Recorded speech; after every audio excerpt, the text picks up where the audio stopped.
साथियों, आप सभी का इस प्लेटफॉर्म पर स्वागत है। यहाँ पर हम लोग आगामी आरओ एआरओ 2023 की प्रारंभिक परीक्षा के लिए प्रैक्टिस सेट या टेस्ट सीरीज देख रहे हैं और इसी कड़ी में हम लोग आज के दिन जीएस वर्ल्ड कोचिंग संस्था के द्वारा जो टेस्ट सीरीज कराई गई है उसी में से एक टेस्ट पेपर को यहाँ पर कंप्लीट करेंगे। इस टेस्ट पेपर के पहले पार्ट में हम लोग 70 क्वेश्चन कंप्लीट कर चुके हैं और शेष बचे हुए 70 प्रश्नों को हम लोग इस वीडियो में कवर करेंगे। चलिए प्रारंभ करते हैं। 71 नंबर क्वेश्चन है कि भारत के संविधान में द्विसदनीय जो व्यवस्था है वो किस देश से ली गई है। तो द्विसदनीय व्यवस्था जो है यूनाइटेड किंगडम से ली गई है। वहीं अगला है भारत की संविधान सभा ने राष्ट्रगान को किस वर्ष अपनाया। तो 1950 में। कब अपनाया? 1950 में अपनाया गया। ठीक है, 24 जनवरी 1950 को। और ध्यान रखिएगा, राष्ट्रगान पहली बार जो गाया गया था वो 27 दिसंबर 1911 को जो कांग्रेस की अधिवेशन कलकत्ता में हुई थी वहां पर पहली बार गाया गया था। आगे बढ़ते हैं। संविधान की प्रारूप समिति के समक्ष प्रस्ताव जो है किसने रखा था? यह प्रस्ताव जवाहरलाल नेहरू ने रखा था। किसने रखा था? जवाहरलाल नेहरू ने, उद्देश्य संकल्प के रूप में। राष्ट्रपति सरकार निम्नलिखित में से किस सिद्धांत पर कार्य करती है? जो राष्ट्रपति सरकार होती है वो निम्नलिखित में से किस सिद्धांत पर कार्य करती है? तो यह जो है शक्तियों के पृथक्करण के सिद्धांत पर कार्य करती है। ठीक है, देखिए, संसदीय प्रणाली विधायी और कार्यकारी अंगों के बीच सहयोग और समन्वय के सिद्धांत पर आधारित होती है, जबकि राष्ट्रपति प्रणाली दोनों अंगों के बीच शक्तियों के पृथक्करण के सिद्धांत पर आधारित होती है, विधायी और कार्यकारी में। आगे बढ़ते हैं। इंग्लिश क्राउन निम्नलिखित में से किसका उदाहरण है? तो इंग्लिश क्राउन जो है वो नाम मात्र के कार्यकारी का उदाहरण है। नाम मात्र के कार्यकारी का। देखिए, नाम मात्र की कार्यपालिका इसमें कार्यपालिका सीधे तौर पर देश के शासन में शामिल नहीं होती। कार्यपालिका एक प्रमुख व्यक्ति के रूप में रहती है और औपचारिक कार्य करती है। इसके पास संविधान के तहत सीमित शक्तियां होती हैं और इसे संविधान के प्रावधानों के अनुसार कार्य करना चाहिए। वह संसद बुलाता है, प्रधानमंत्री की सलाह पर इसे स्थगित करता है और भंग कर देता है। यह नीति निर्माण या नीति कार्यान्वयन में शामिल नहीं होता, जैसे कि जो राष्ट्रपति भारत में होता है। सरकार का पहला संसदीय स्वरूप कहाँ गठित किया गया था? तो यह पहला स्वरूप जो है आपका ब्रिटेन में गठित किया गया था। कहाँ पर? ब्रिटेन में। संसदीय सरकार की आधुनिक अवधारणा ग्रेट ब्रिटेन साम्राज्य में 1707 से 1800 के बीच उभरी और इसके समकालीन संसदीय प्रणाली फिर स्वीडन में उभरती है। ठीक, 1721 से 1772 के बीच में। आगे चलते हैं। अगला है भारतीय संघवाद को सहकारी संघवाद किसने कहा था? भारतीय संघवाद को सहकारी संघवाद जो है वो जी ऑस्टिन या ग्रानविल ऑस्टिन, का पूरा नाम ग्रानविल ऑस्टिन ने कहा था। अगला है अधिनियम 1909 का निम्नलिखित में से दूसरा नाम क्या है? अधिनियम 1909 का दूसरा नाम जो है इसे मार्ले मिंटो सुधार भी कहते हैं। क्या कहते हैं? मार्ले मिंटो सुधार इसे कहा जाता है। भारतीय संविधान लिखने में कितना समय लगा था? तो भारतीय संविधान को लिखने में कुल 165 दिन लगे थे। ठीक है, तो देखिए इस अवधि इसमें 165 दिनों के 11 सत्र आयोजित हुए थे यहाँ पर। ठीक है, तो यहाँ पर बी ऑप्शन हो जाएगा। निम्नलिखित में से कौन सा राज्य का एक अनिवार्य गुण होता है? तो देखिए, राज्य के अनिवार्य गुणों में आपकी संप्रभुता, लोकतंत्र, समाजवाद, राष्ट्रवादी तो है ही है, परंतु संप्रभुता जो है सबसे अनिवार्य गुण होता है। बिना संप्रभुता के कोई राज्य का अस्तित्व ही नहीं है। भारतीय संविधान में भारतीय संघ की योजना ली गई है, ये किससे ली गई? कनाडा से। जो भारतीय संघ की अवधारणा है वो कनाडा से है। संपत्ति का अधिकार जो पहले एक मौलिक अधिकार था अब समाहित है। ये अब जो है भाग 12 में, अब भाग 12 में ये समाहित है। एक सेकेंड, भाग 12 देखिए, संपत्ति का अधिकार जो है, संपत्ति का अधिकार शुरू में भारतीय संविधान के भाग 3 के जो मौलिक अधिकार वाला सेक्शन है उसमें अनुच्छेद 31 के तहत मौजूद था, लेकिन 44वें संविधान संशोधन अधिनियम 1978 के द्वारा इसे समाप्त किया गया और अब इसे अनुच्छेद 300 ए जो कि भाग 12 के तहत आता है, भाग 12 में आता है, के तहत एक संवैधानिक अधिकार बना दिया गया, जिसमें कहा गया किसी भी व्यक्ति को कानून के अधिकार के अलावा उसकी संपत्ति से वंचित नहीं किया जा सकता है। अगला है निम्नलिखित में से किस संशोधन अधिनियम ने भारतीय संविधान की प्रस्तावना में परिवर्तन किया था? तो 42वां संविधान संशोधन अधिनियम 1976 के द्वारा इसमें संशोधन किया गया और 3 शब्द जोड़ दिए गए थे। ठीक है, आगे बढ़ते हैं। निम्नलिखित में से किस देश की सदस्यता को फाइनेंशियल एक्शन टास्क फोर्स द्वारा निलंबित कर दिया गया अभी हाल ही में। तो देखिए, global anti money laundering watchdog जो कि फाइनेंशियल एक्शन टास्क फोर्स है, इसे global anti money laundering watchdog कहते हैं, ने 24 फरवरी को यूक्रेन युद्ध के मुद्दे पर रूस की सदस्यता को निलंबित कर दिया था। तो बी ऑप्शन। चीन द्वारा फरवरी 2023 में झोंगशिंग 26 उपग्रह का प्रक्षेपण निम्नलिखित में से किस उद्देश्य से किया गया? तो इसका उद्देश्य था विमानन और जहाज संबंधी कार्यों के लिए ब्रॉडबैंड कनेक्टिविटी प्रदान करना। अगला है, निम्नलिखित में से किस राज्य ने अमृत नगरोत्थान योजना का शुभारंभ किया है? तो इस योजना का शुभारंभ जो है कर्नाटक के द्वारा, किसके द्वारा? कर्नाटक के द्वारा किया गया है। आगे बढ़ते हैं। भारत ने निम्नलिखित में से किस देश के साथ 7वीं वार्षिक रक्षा वार्ता का आयोजन किया है? तो ये 23 फरवरी 2023 को नई दिल्ली में 7वीं वार्षिक रक्षा वार्ता का आयोजन जो है श्रीलंका के साथ किया गया। किसके साथ में? श्रीलंका के साथ में। अगला है, कार्बन फुटप्रिंट को कम करने के उद्देश्य सड़क परिवहन और राजमार्ग मंत्रालय ने निम्नलिखित में से किसका उपयोग करके राष्ट्रीय राजमार्गों के निर्माण के विकल्प का पता लगाया है? तो फास्फर जिप्सम का इस्तेमाल करके। ठीक है, किसका? फास्फर जिप्सम का इस्तेमाल करके। यहाँ पर सी ऑप्शन है। इस कदम का उद्देश्य जो है स्थायित्व को बढ़ाना और निर्माण को अधिक किफायती बनाना है। देखिए, भारत जो है दुनिया का दूसरा सबसे बड़ा सड़क नेटवर्क वाला देश है। अगला है, फरवरी 2023 में भारतीय रिजर्व बैंक ने कितने सहकारी बैंकों की बेगरती वित्तीय स्थिति के कारण प्रतिबंधित किया है? कितने को किया है? तो ये 5 सहकारी बैंकों को ये क्या किया है? प्रतिबंधित किया है।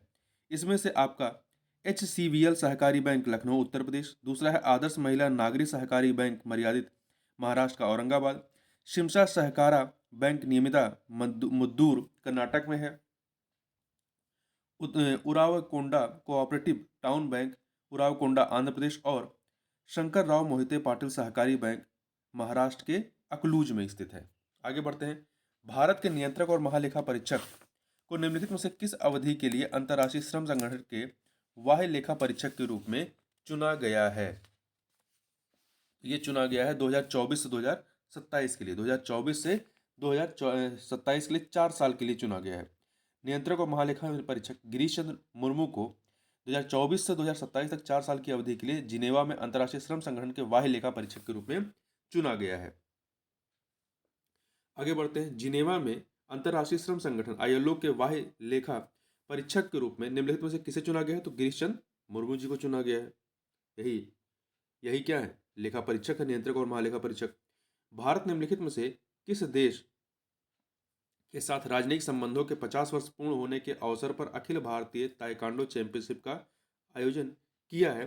तो ये कोरिया के साथ 50 साल पूरे होने के अवसर पर 24 फरवरी को नई दिल्ली में 3 दिवसीय अखिल भारतीय ताइक्वांडो चैंपियनशिप का शुभारंभ किया गया। आगे बढ़ते हैं। मैन होल की सफाई के लिए बड़े पैमाने पर रोबोटिक्स तकनीक का उपयोग करने वाला देश का पहला राज्य कौन सा बना है? यह है केरल। कौन सा राज्य है? केरल है।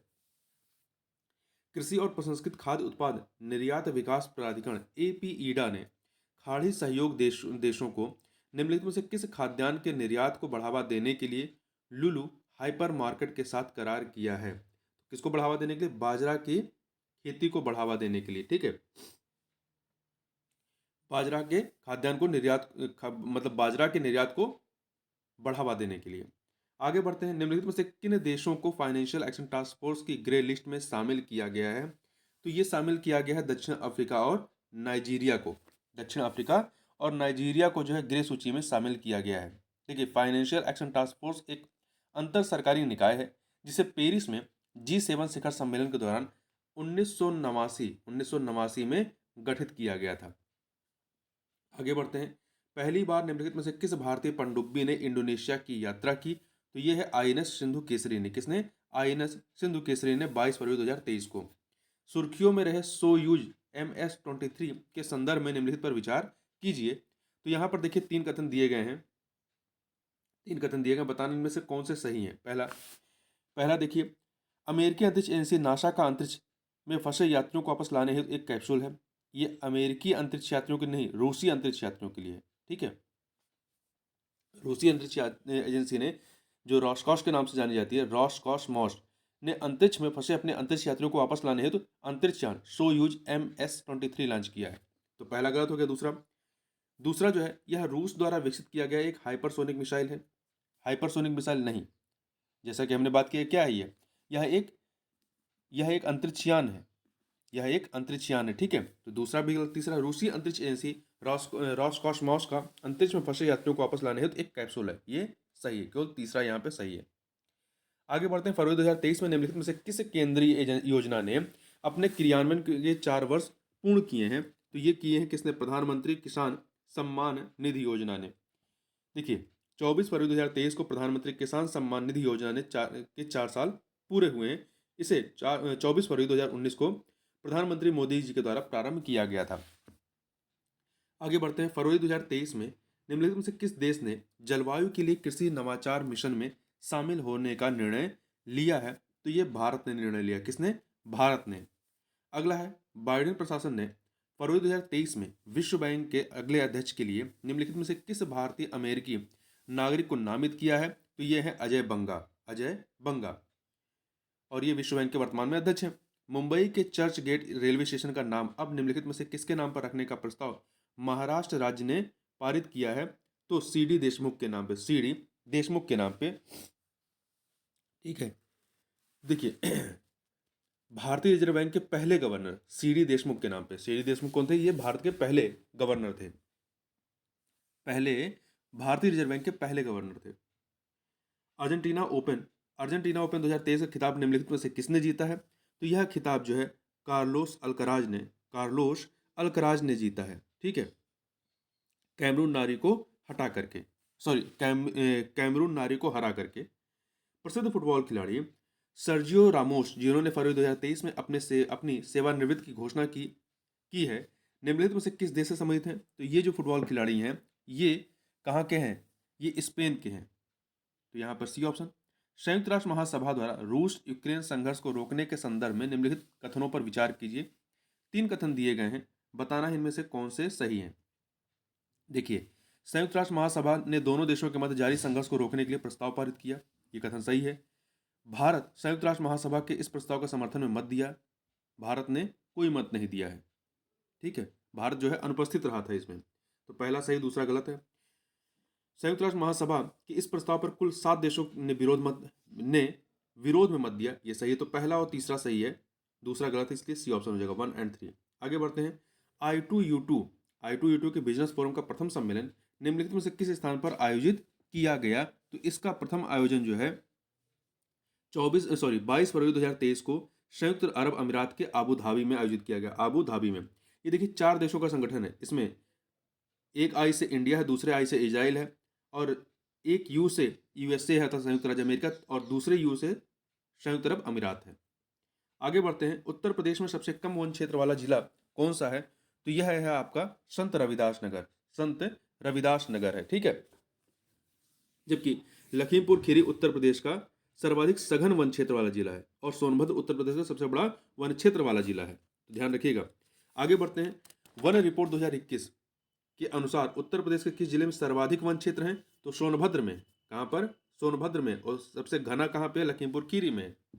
अगला है, वन रिपोर्ट 2019 के अनुसार उत्तर प्रदेश में कितने प्रतिशत वृक्षावरण पाया जाता है? तो 2019 के अनुसार कितना है? ये जो है आपका 3.04 है, 3.04% है। जनगणना 2011 के अनुसार उत्तर प्रदेश राज्य में 10 लाख वाले नगरों की संख्या कितनी है? तो कुल 7 है। कई बार प्रश्न पूछा गया, 7 है। कौन कौन से हैं? कानपुर, लखनऊ, गाजियाबाद, आगरा, मेरठ, इलाहाबाद अथवा प्रयागराज, वाराणसी। जनगणना 2011 के अनुसार निम्नलिखित में से उत्तर प्रदेश का सबसे कम जनसंख्या वाला जिला कौन सा है? तो सबसे कम जनसंख्या वाला जिला आपका महोबा है, ठीक है। सबसे कम वाला महोबा है। इसके बाद चित्रकूट का नंबर आता है, फिर हमीरपुर, श्रावस्ती, ललितपुर का नंबर आता है। आगे बढ़ते हैं। निम्नलिखित में से कौन जनसंख्या की दृष्टि से उत्तर प्रदेश का सबसे बड़ा जनपद है? तो यह है इलाहाबाद या प्रयागराज, ठीक है। इलाहाबाद या प्रयागराज।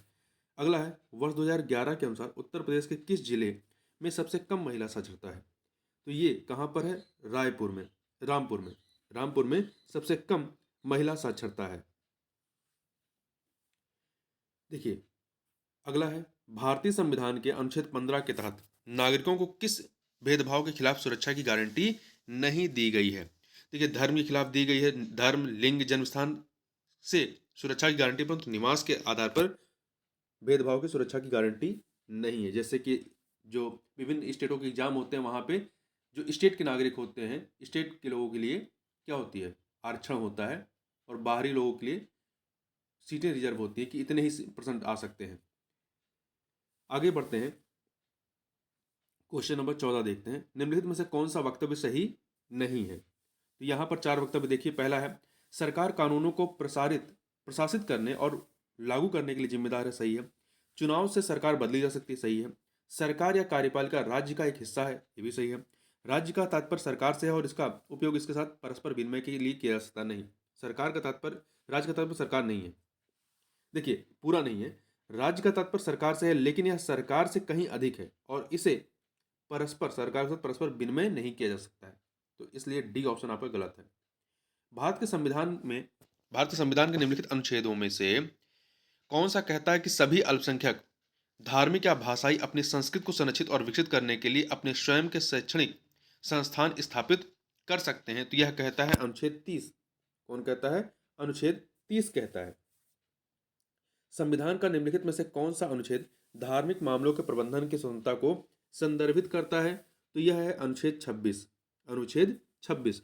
जबकि जो 27 है वो किसी विशेष धर्म के प्रचार के लिए करों के भुगतान की स्वतंत्रता को संदर्भित करता है, और 28 जो है वो कुछ शैक्षणिक संस्थानों में धार्मिक शिक्षा या धार्मिक पूजा में उपस्थित होने की स्वतंत्रता का उल्लेख करता है, और 30 जो है, अनुच्छेद 30, वो सभी अल्पसंख्यक को, चाहे वे धर्म या भाषा पर आधारित हों, अपनी पसंद के शैक्षणिक संस्थानों की स्थापना और प्रशासन करने का अधिकार देता है।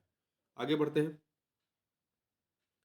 अगला है, संविधान का निम्नलिखित में से कौन सा अनुच्छेद दलित अर्थात निम्न वर्ग या जाति को मंदिरों में प्रवेश करने या सार्वजनिक सुविधाओं आदि का उपयोग करने का अधिकार देता है? तो यह है अनुच्छेद 17। कौन देता है? अनुच्छेद 17, जो अस्पृश्यता को समाप्त करने की बात करता है। निम्नलिखित में से किस वर्ष में भारत सरकार ने बाल श्रम रोकथाम अधिनियम में संशोधन किया था, जिसमें 14 वर्ष से कम उम्र के बच्चों को घरेलू नौकर या ढाबों, रेस्तरां, चाय की दुकानों आदि में श्रमिक के रूप में रोजगार पर प्रतिबंध लगा दिया था? तो अक्टूबर 2006 में। ठीक है। अगला है, निम्नलिखित में से उत्तर प्रदेश के संबंध में कौन सा वक्तव्य जो है वो सही वक्तव्य है? कौन सा वक्तव्य सही है? तो यहाँ पे 4 वक्तव्य है। पहला, प्रधानमंत्री जीवन ज्योति योजना में उत्तर प्रदेश 1.46 करोड़ लोगों को लाभान्वित कर देश में प्रथम स्थान प्राप्त किया, ये कथन सही है। दूसरा, प्रधानमंत्री आवास योजना ग्रामीण और शहरी में 90 लाख आवास स्वीकृत या निर्मित कर देश में प्रथम स्थान पर है, ये सही नहीं है, आंकड़ा सही नहीं है। 90 लाख नहीं है, 52.5 है, 52.5 लाख है। ठीक है, इसलिए गलत है। सी, उत्तर प्रदेश सौभाग्य योजना में 2 करोड़ निःशुल्क विद्युत कनेक्शन देकर देश में तृतीय स्थान पर है, नहीं। उत्तर प्रदेश सौभाग्य योजना में 1.58 करोड़ निःशुल्क विद्युत कनेक्शन देकर देश में पहले स्थान पर है। वहीं डी, प्रधानमंत्री जनधन योजना में 8.56 करोड़ खाते खोलकर देश में द्वितीय स्थान पर, नहीं, 8.56 करोड़ खाते खोलकर पहले स्थान पर है। निम्नलिखित कथनों में से कौन सा वक्तव्य सही है नहीं है? कौन सा वक्तव्य सही नहीं है? तो देखिए 4 वक्तव्य। पहला, उत्तर प्रदेश प्रधानमंत्री किसान सम्मान निधि योजना के क्रियान्वयन में देश में तीसरे स्थान पर नहीं, पहले स्थान पर है, ये पहले स्थान पर, इसलिए पहला सही नहीं। दूसरा, उत्तर प्रदेश उज्ज्वला योजना के तहत 1.75 करोड़ पात्र परिवारों को निःशुल्क गैस कनेक्शन देने में पहले स्थान पर है, सही है। सी, उत्तर प्रदेश स्वच्छ भारत मिशन के तहत 2.61 करोड़ शौचालयों का निर्माण कर देश में पहले स्थान पर है, ये भी सही है। उत्तर प्रदेश सौभाग्य योजना में 1.58 करोड़ निःशुल्क विद्युत कनेक्शन देकर देश में पहले स्थान पर, यह भी सही है। अगला है, उत्तर प्रदेश के संबंध में निम्नलिखित कथनों पर विचार कीजिए। 2 कथन दिए गए हैं, बताना इनमें से कौन सा या से सही है। पहला, तिलहन, हरी मटर, गन्ना एवं चीनी के उत्पादन में, तिलहन, हरी मटर, गन्ना एवं चीनी के उत्पादन में उत्तर प्रदेश का पहला स्थान है, उत्तर प्रदेश का पहला स्थान है, सही है। दूसरा, उत्तर प्रदेश का सूक्ष्म लघु एवं मध्यम उद्योग की स्थापना में पहला स्थान है, ये भी सही है। 2 के दोनों कथन यहाँ पर आपके सही हो जाते हैं, तो सी ऑप्शन हो गया। अगला है, उत्तर प्रदेश के संबंध में निम्नलिखित कथनों पर विचार कीजिए। यहाँ पर 3 कथन दिए गए हैं, बताना है इनमें से सही कौन सा। देखिए, एसोचैम द्वारा उत्तर प्रदेश को best state in skill development की गोल्ड मेडल ट्रॉफी से सम्मानित किया गया है, सही है। Uttar Pradesh ease of doing business में अचीवर स्टेट की श्रेणी में शामिल है, ये भी सही है। गणतंत्र दिवस समारोह में दिल्ली में उत्तर प्रदेश की झांकी को वर्ष 2021-22 में प्रथम एवं वर्ष 2023 में द्वितीय पुरस्कार प्राप्त हुआ था। ये भी सही है। ठीक है, 2021-22 में पहला और 2023 में दूसरा स्थान। तो 1, 2, 3 तीन के तीनों कथन यहाँ पर सही है, तो ए ऑप्शन। उत्तर प्रदेश के संबंध में निम्नलिखित कथनों पर विचार कीजिए। 3 कथन दिए गए हैं, बताना है इनमें से सही कथन कौन से हैं। ठीक है, तो देखिए पहला, दिव्यांगजन के हितार्थ कार्य हेतु लखनऊ को सर्वश्रेष्ठ जनपद का पुरस्कार दिया गया है, सही है। सहकारिता विभाग को Skoch order of the merit gold award दिया गया, ये भी सही है। यूपी 102 परियोजना पुलिस आपातकालीन प्रबंधन प्रणाली के लिए विशेष जूरी पुरस्कार प्रदान किया गया है, ये भी सही। 3 के तीनों कथन सही है, डी ऑप्शन। आगे बढ़ते हैं। उत्तर प्रदेश के संबंध में निम्नलिखित कथनों पर विचार करना है। 3 कथन दिए गए हैं, बताना है इनमें से सही कौन सा है। उत्तर प्रदेश खेल नीति 2023 को मंजूरी दी गई है, सही है। उत्तर प्रदेश में राज्य खेल प्राधिकरण की स्थापना की जाएगी, ये भी सही है। उत्तर प्रदेश में 14 सेंटर ऑफ एक्सीलेंस और 5 हाई परफॉर्मेंस सेंटर भी स्थापित किए जाएंगे, ये 3 के तीनों कथन यहाँ पर सही है, तो डी ऑप्शन हो गया। अगला है, उत्तर प्रदेश में कपड़ा उद्योग को नई पहचान देने हेतु चलाए जा रहे कार्यक्रम के संबंध में निम्नलिखित कथनों पर विचार करना है। यहाँ पर देखिए 2 कथन दिए गए, बताना सही कौन सा है। पहला, उत्तर प्रदेश में लखनऊ हरदोई की 1000 एकड़ भूमि पर 1200 करोड़ रुपए की लागत से पीएम मित्र टेक्सटाइल पार्क की स्थापना का निर्णय लिया गया है, सही है। देश के 7 राज्यों में पीएम मित्र मेगा टेक्सटाइल पार्क स्थापित किया जाएगा, 2 के दोनों कथन यहाँ पर सही हैं, इसलिए सी ऑप्शन। अगला है, निम्नलिखित में से उत्तर प्रदेश के संबंध में विचार कीजिए। 2 कथन दिए गए हैं, बताना सही कौन से हैं। तो देखिए पहला, उत्तर प्रदेश में विगत 6 वर्षों में प्रधानमंत्री आवास योजना में 17.62 लाख आवासों का निर्माण किया गया है, सही है। उत्तर प्रदेश पीएम स्वनिधि योजना में 10.33 लाख से अधिक स्ट्रीट वेंडर्स को 1190 करोड़ रुपए का ऋण वितरित किया गया, 2 के दोनों कथन यहाँ पर सही है, सी ऑप्शन। अगला है, निम्नलिखित में से उत्तर प्रदेश में हवाई संपर्क के विस्तार और विकास पर विचार करें। यहाँ पर 3 कथन दिए गए हैं और बताना इनमें से कौन सा या से सही है। पहला, 5 अंतर्राष्ट्रीय और 16 घरेलू एयरपोर्ट के साथ 21 एयरपोर्ट वाला एकमात्र राज्य उत्तर प्रदेश है, सही होगा, सही है। एयरबेस A321 प्रकार के वायुयान हेतु हवाई अड्डों का विकास किया जा रहा है, ये भी सही है। उत्तर प्रदेश के एयरपोर्ट से 80 गंतव्यों के लिए हवाई सेवा उपलब्ध होगी, ये भी सही है। 3 के तीनों कथन यहाँ पर सही है, इसलिए डी ऑप्शन। पनियाला को पनियाला को जीआई टैग दिया गया। यह उत्पाद उत्तर प्रदेश के किस जिले से संबंधित है? तो यह जो है उत्तर प्रदेश के गोरखपुर के लच्छीपुर और आसपास के गांवों से उत्पादित होता है। ठीक है, पनियाला खट्टे मीठे स्वाद वाला एक फल होता है जो दिखने और स्वाद दोनों में जामुन जैसा दिखाई पड़ता है, तो गोरखपुर। आगे बढ़ते हैं। उत्तर प्रदेश के निम्नलिखित में से कितनी हस्तियों को राष्ट्रपति द्वारा 2023 के लिए पद्म पुरस्कार से सम्मानित किया गया? पद्म पुरस्कार से सम्मानित किया गया, तो 8 हस्तियों को सम्मानित किया गया है। ठीक है, 8 हस्तियों को सम्मानित किया गया है, जिसमें से उत्तर प्रदेश के पूर्व मुख्यमंत्री और समाजवादी पार्टी के संस्थापक मुलायम सिंह यादव को पद्म विभूषण दिया गया है, और जबकि अन्य 7 को जो है पद्मश्री दिया गया है। इसमें ऋत्विक सान्याल है, दिलशाद हुसैन है, अरविंद कुमार है, राधाचरण गुप्ता है, मनोरंजन साहू है, विश्वनाथ प्रसाद तिवारी है और उमाशंकर पांडे हैं। आगे बढ़ते हैं। पराक्रम दिवस के अवसर पर प्रधानमंत्री नरेंद्र मोदी ने भारत में सबसे बड़े सैन्य अलंकरण परमवीर चक्र के 21 विजेताओं के नाम पर अंडमान और निकोबार द्वीप समूह के 21 बड़े अज्ञात द्वीपों का नामकरण किया है। उसमें उत्तर प्रदेश के कितने परमवीर चक्र विजेता इस सूची में शामिल हैं? तो इसमें कुल 4 लोग शामिल हैं। कितने शामिल हैं? 4 लोग शामिल हैं। ठीक है, तो 4 कौन से हैं? देखिए, हवलदार बीर अब्दुल हमीद, दूसरे हैं नायक जदुनाथ सिंह, तीसरे हैं लेफ्टिनेंट मनोज कुमार पांडे, और चौथे हैं कैप्टन योगेंद्र सिंह यादव।